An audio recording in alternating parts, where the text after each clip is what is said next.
What's going on, guys? Back with another YouTube video. Don't ask why I'm filming the floor, it's to hide something.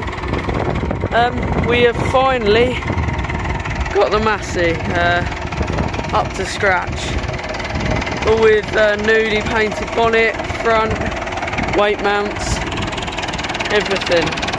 It's lovely. The wings with the butler lights, obviously running the topper. I think that's a 7-foot Wessex. Yet to do the engine. Don't know when we'll get around to doing that. We'll have to give it to a shop. We haven't done the dashboard yet, but that's going to be soon. We got new light to go in there, dashboard light.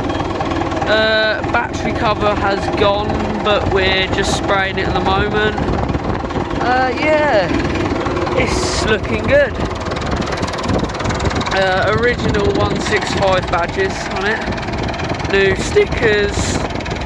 It was an awful pain to get the front end on, but we managed it, and yeah. Alright, make sure to subscribe. I'll see you in the next video.